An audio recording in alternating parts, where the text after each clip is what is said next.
Real estate has clearly emerged as one of the preferred investment classes amongst masses as well. For investment purposes, those who are looking to diversify their portfolio, real estate has always been on top of their radar because this has not only been an investment idea, this has also been a wealth creation idea, and this has also been a life stability idea. But real estate over a period of time has evolved.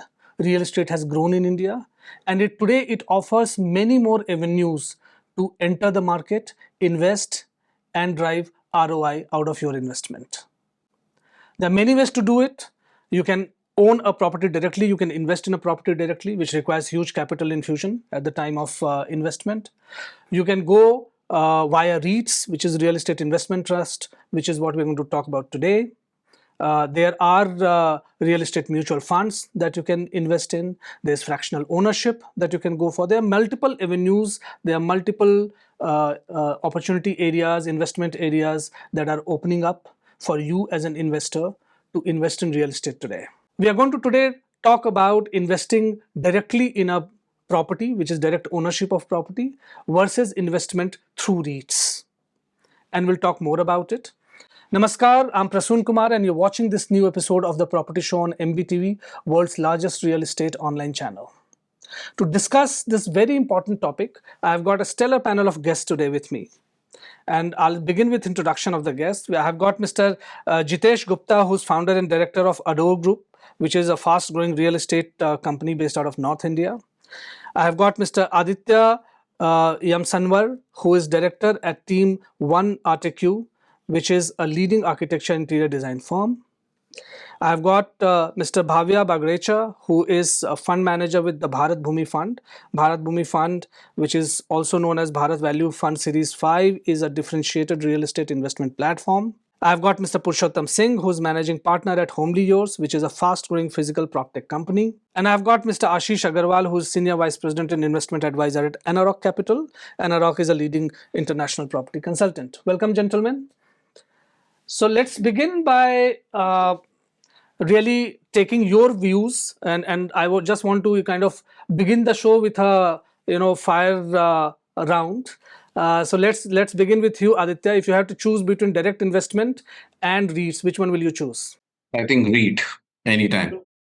Okay, Jitesh, you'll also go for REIT. How about you, Ashish? REIT any day. Wow, this panel is heavily tilted towards REIT. It doesn't look like a neutral panel. Purushottam? It's more of REIT, sir. Okay. And I think, Bhavya, the answer from you also is going to be REIT? Yeah, REITs. Okay, so I think as viewers, probably today you're going to get a whole lot of information in and around REITs because all our panelists believe hugely in REITs and its potential. So let's start by understanding REITs better, right? And what it is exactly. If you have to explain REITs as a concept for our consumers, how would you explain it? Let's start with you, Bhavya. How would you explain REIT as a concept? REIT, as an asset class, it gives you a flavor of investing into real estate, but minus the hassles of managing the physical real estate. So, as a platform, it provides opportunity to investors to participate in larger projects, but with a smaller ticket size.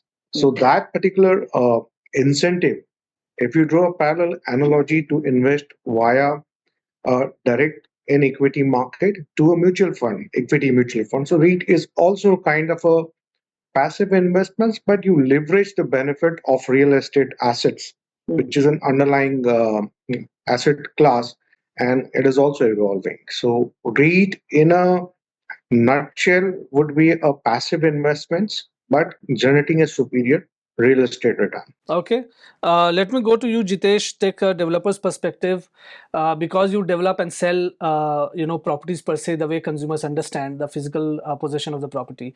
How would you explain a REIT to a consumer? REIT is very new in India. It's at present only there are 4 REITs in India only. So, but investing in REIT is much and more transparent structure than direct investments. So I think as people get more and more educated, so they will definitely go for the REIT investments. At presently, very small amount of investors are investing in REITs. But yes, the growth prospects in REITs are very, very higher as compared to any other direct investment with the property. Okay, all right. Ashish, REITs in India, primarily, whatever limited number of REITs that are there, they have mostly been in office space, and REITs have not expanded the way they were expected to. What are some of the challenges that you have seen with respect to expansion of REITs in India? So first of all, I would just like to, we already have Nexus Retail, which is a retail real estate portfolio. And so far we've had 4 office REITs listed besides Nexus. So we have total number of 5 REITs listed, out of which one is retail.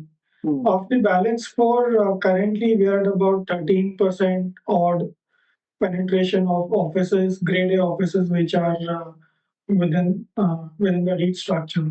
Now, in terms of if you look at when the first REIT came in sometime in 2019, I guess.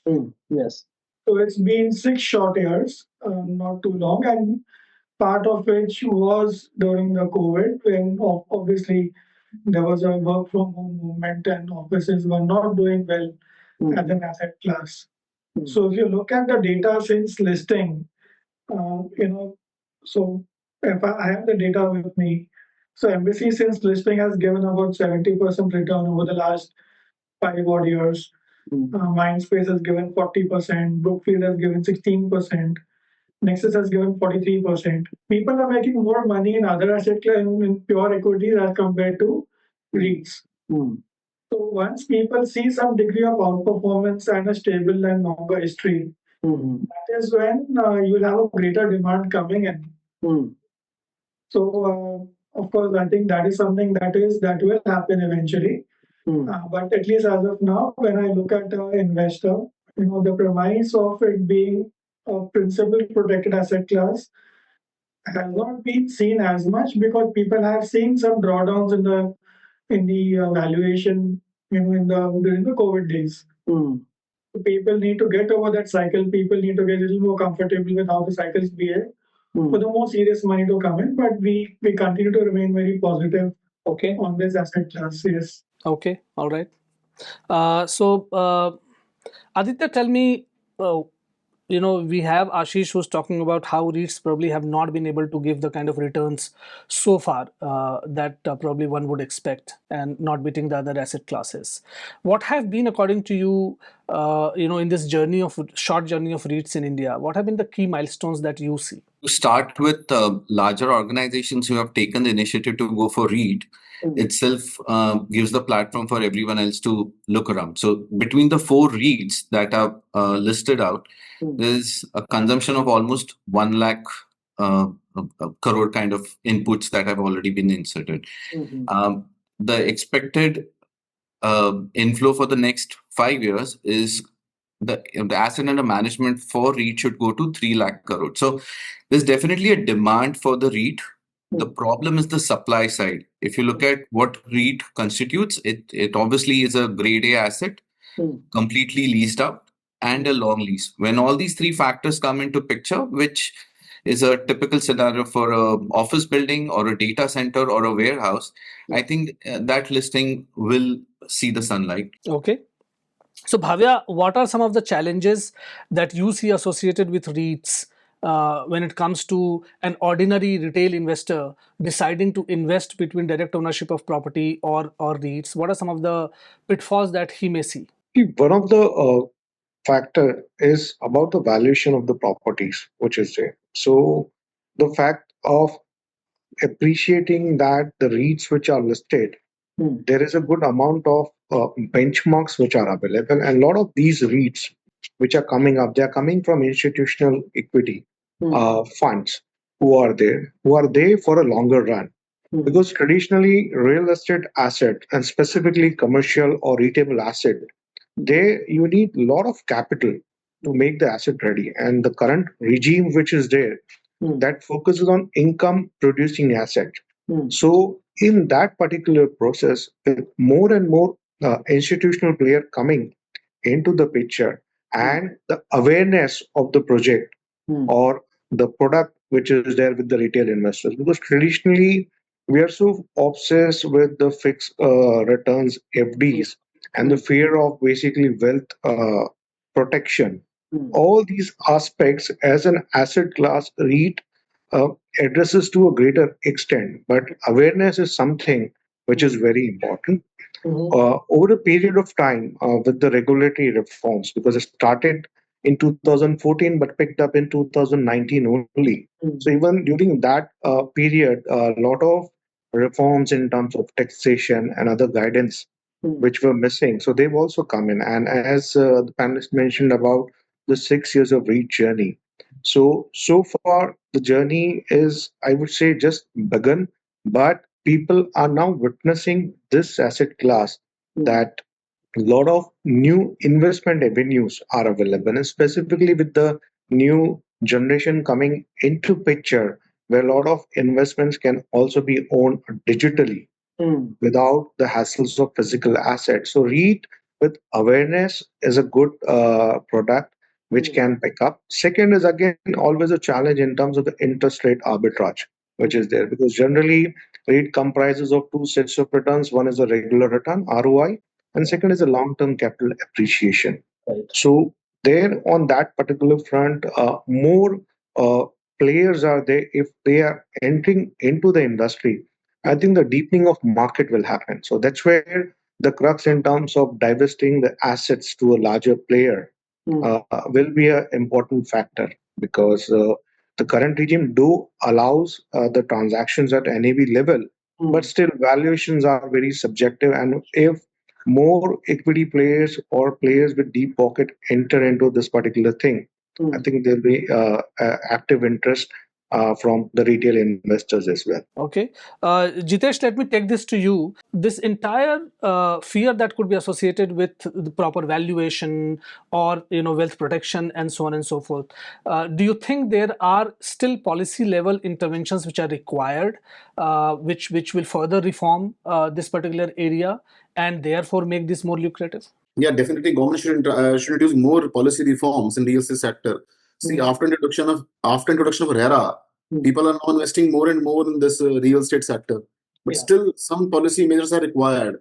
In India, we have to take approx, especially in Delhi and NCR, we have to take approx 30 to 40 approvals to start one project. And it definitely increase the cost of the project. But first, we have to acquire the land and all the approvals. And government should introduce the system of one window clearances where we can get all the approvals at one place only. It will definitely increase the returns given to the investors. Yes, from my side, it's policy reform should be there. Tell me, you have now either millennials or Gen Z who are entering real estate market now, right? Millennials now are the primary buyers of or consumers of real estate products. And now Gen Z is entering and they have a very different outlook. And they are the generation which are born in technology and they're very comfortable with everything virtual. And so the idea of virtual ownership of a property also may not be as alien as an idea to them as it could be to a generation, kind of before them.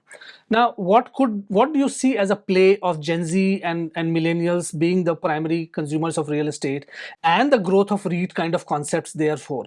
Do you think that this cohort coming in will essentially help concepts like REIT now manifold and grow very, very fast? How do you see next couple of years here?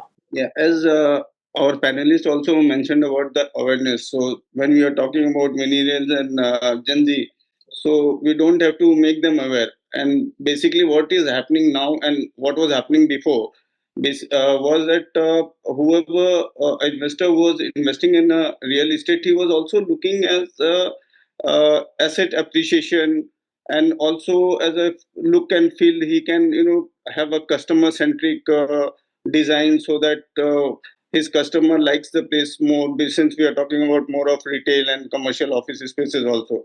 So rightly said, the awareness was not there, but this millennials and Gen Z coming up, the awareness will be there, and I see this market growing a lot now. Okay. Ashish, about according to one data, about 500 million square feet of office space is already in the REIT and management of REIT, right? But there's so much more that is yet to be tapped. What do you think is kind of stopping it? How soon do you think, or how fast do you think the entire office space market at least will start coming under REIT, and we'll have many more REITs, to choose from for consumers? My number was a little different. So if I look at the total number of operational area under various REITs, so let's say Brookfield at 26 million square feet, Embassy at 51, that's 75, and Mindspace at 37, and then Knowledge IT Park again some. So that's about 110, 15 million square feet of office spaces, which are under REIT currently. And out of a total universe of grade A office spaces of roughly 800 million square feet.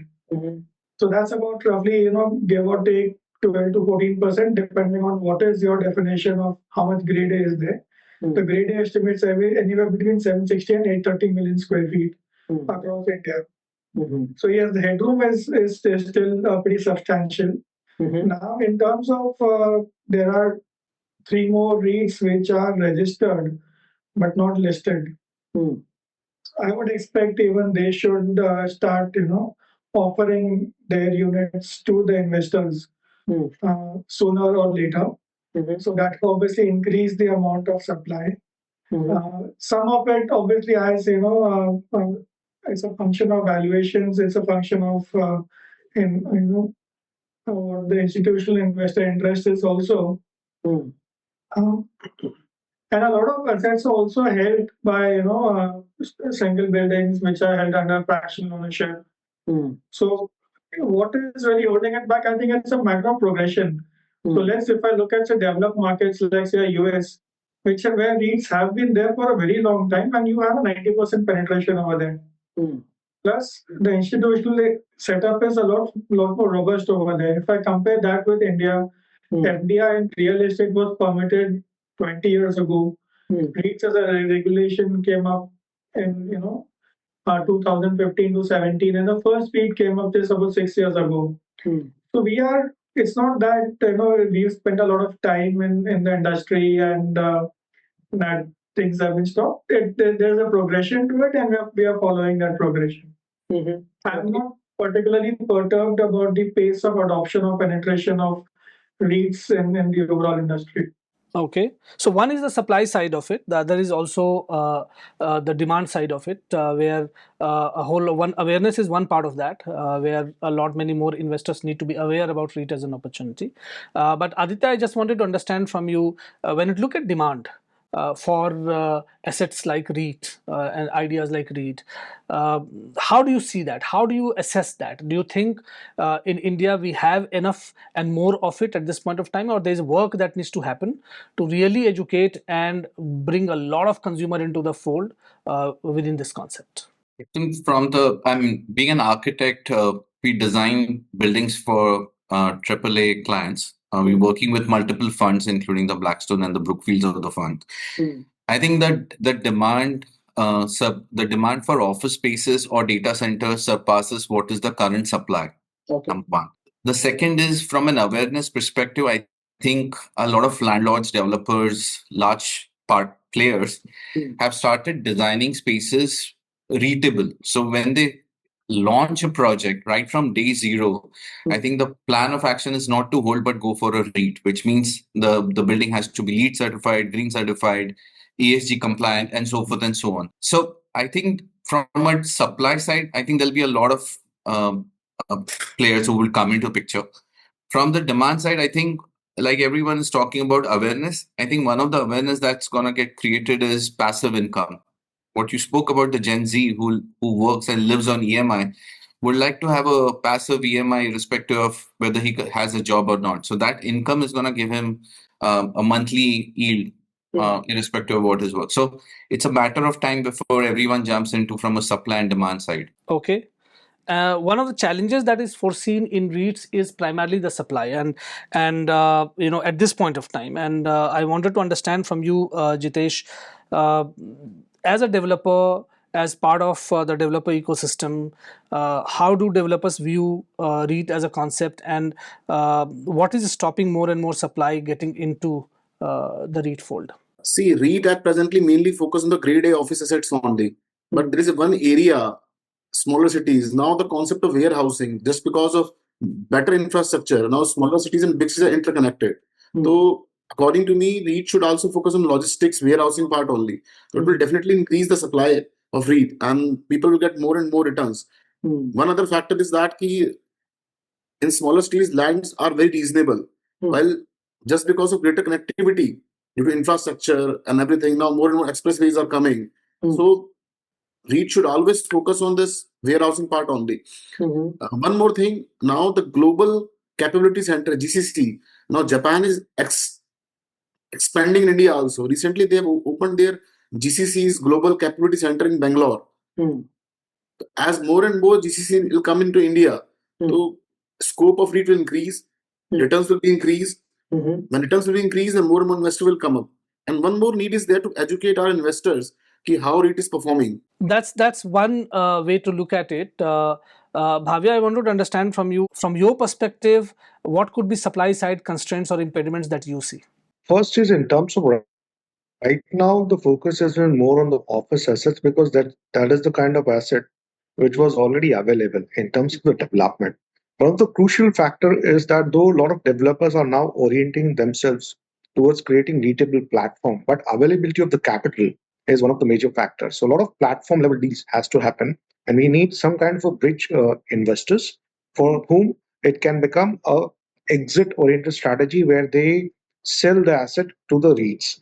So the financing part of the entire project is very critical because we have to fundamentally understand when we're creating a retail asset, we need to fund the property to make it ready.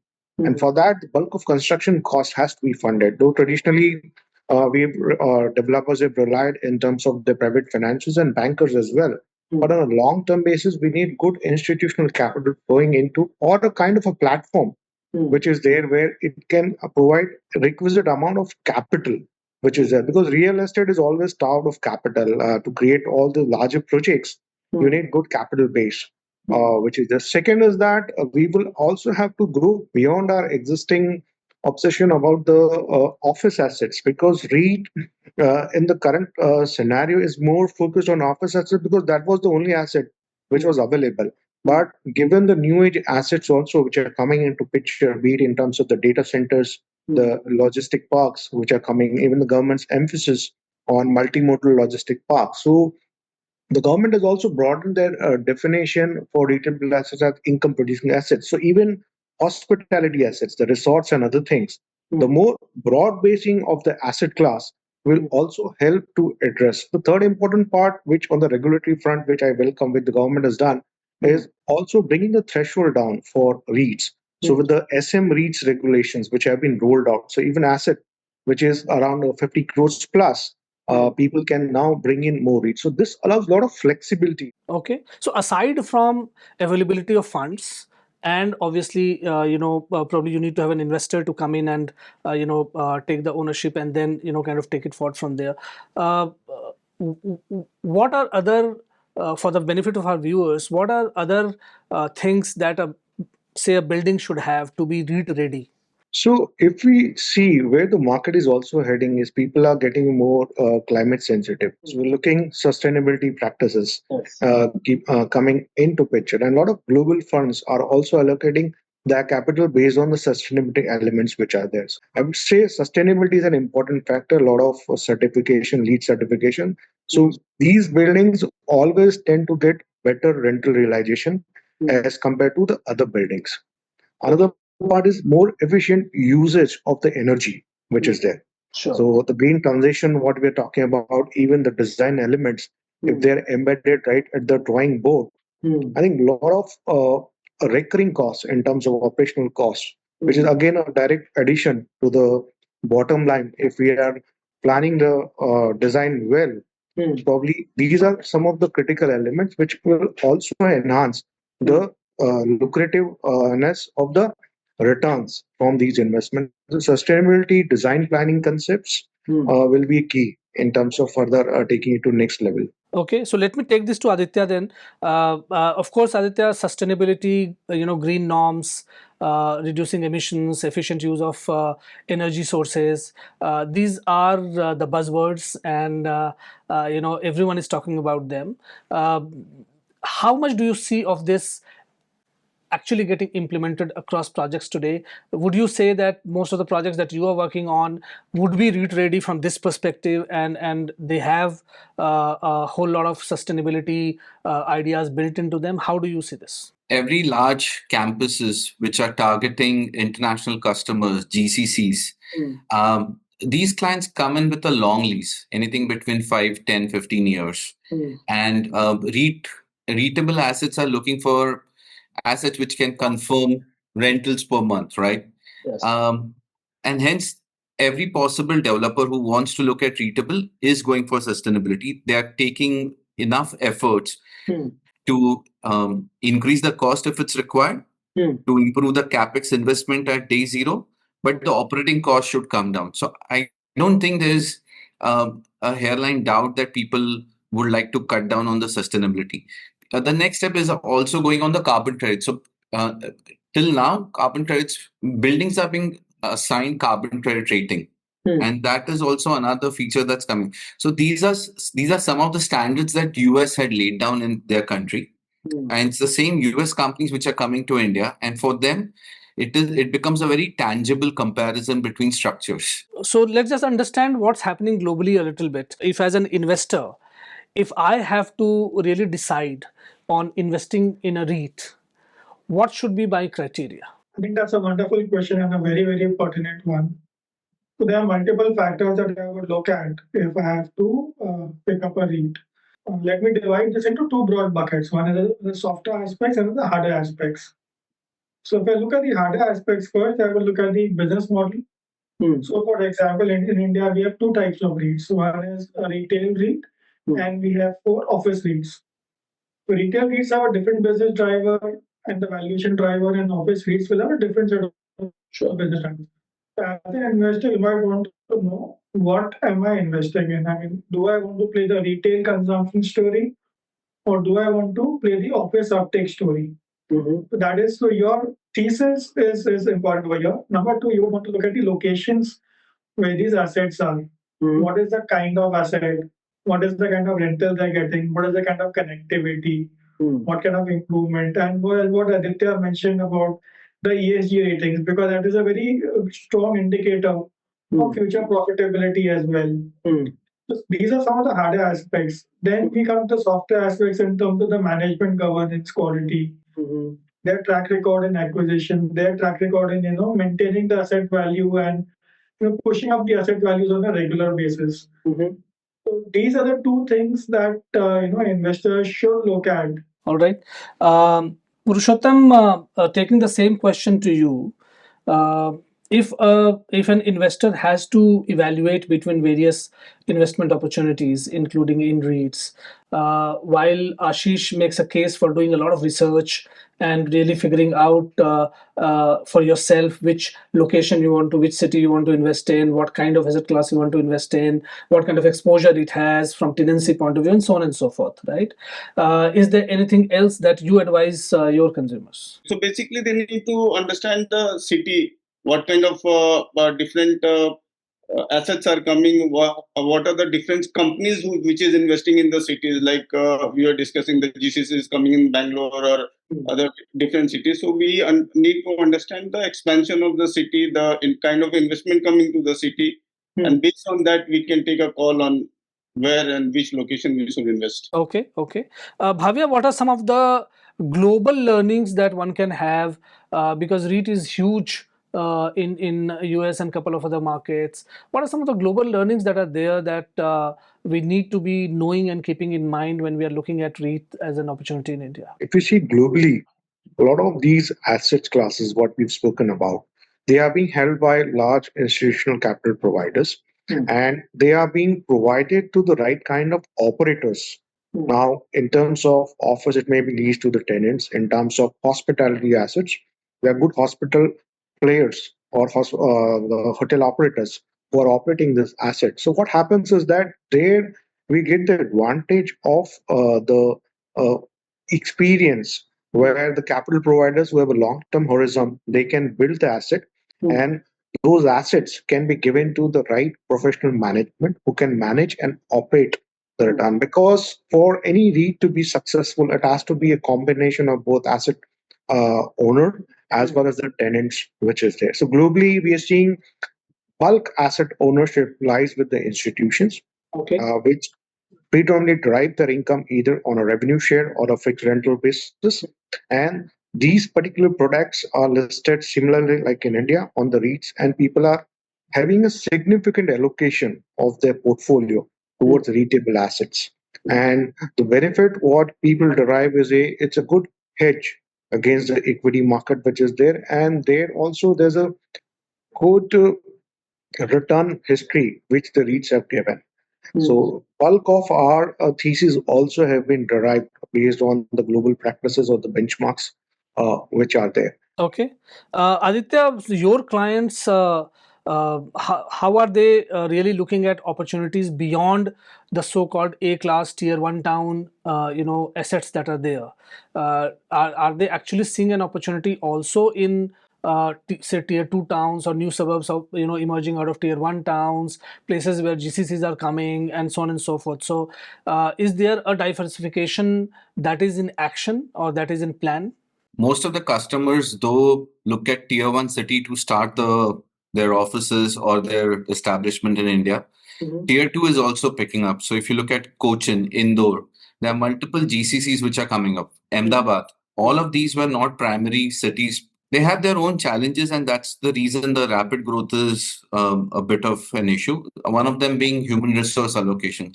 A lot of GCCs require better talent, and those are unavailable in these cities, and that is the only reason tier two cities are facing issues. But when it comes to a data center in a tier two location, I think that works. Everyone spoke about warehousing. Again, the tier two, tier three cities work. So different modules of REIT in different sectors would still grow as a demand. So I think we have a fair amount of idea of what is happening in India and what are some of the things that are emerging out here. Let me just do a quick round on how do you see next 3 to 5 years or beyond for REITs in India. So if you have to advise an investor, how would you advise? Let's start with you, Ashish. Immediate future of REITs in India. REITs, again, if I have to, I'll break this down. So as of now, as we discussed, we have office REITs, which has taken a foothold and is growing steadily. As we have newer issuances which keep coming from time to time. And that is a trajectory which we're happy with, and we would encourage investors to invest in REITs and offices. And of course, if there are any REITs that come up in the hospitality sector, all the healthcare or warehouses, that should also be of significant interest to the investors who are looking to invest in real estate indirectly, which obviously we have already discussed is a better way to invest in real estate than to invest directly. So we are pretty much excited about what REITs can do to your portfolio. Okay, Purushottam, your take on next 5 years for REITs? Sir, there are two things which I would like to segregate. One from the investor point and the other from the aggregator. So investor, as you rightly said, the Gen Z and the millennial, they are well aware. So since right now awareness is not there, down the line we see lot of awareness in the market, and hence there will be lot of investment in the REIT. Okay, Aditya, your take on the future of REIT in India? Definitely looks bright. I think the way Bhavya said that there has to be certain policy making decisions, which will act as a catalyst for the growth. Taxation being one of them, what he spoke about. The second part is from a leasability perspective. I think that's on track, but it takes time to lease million square feet of spaces. But as and when it goes, I think those opportunities would arrive. All right, Bhavya, what's your take? I'm quite bullish on the REIT, and I'm quite excited about the future journey because we're seeing infrastructure is unlocking a lot of value across India. And the new age generation also, specifically even in our developer community, we're looking that the second generation is coming into the business, which have gone abroad, studied, and they've got a good exposure. So that is also now making the traditional generation ready for the new age assets, which is there. So from the long term perspective, I'm excited for this journey in the REITs, and I see that this is again a important mechanism to provide a broader participation of the investors, given the ticket sizes sometimes are challenged in real estate for a retail participation. So it's a great investment avenue for all the stakeholders concerned. That's great. So, viewers, the panel's overwhelming recommendation is to look at REITs very, very positively. The market is going to expand in India. The opportunities will multiply, and the REITs will cover multiple different kinds of categories and multiple different kinds of asset classes within those categories. We'll keep coming back with many such interesting topics and discussions around these topics. Keep watching MBTV and don't forget to like, share, and comment.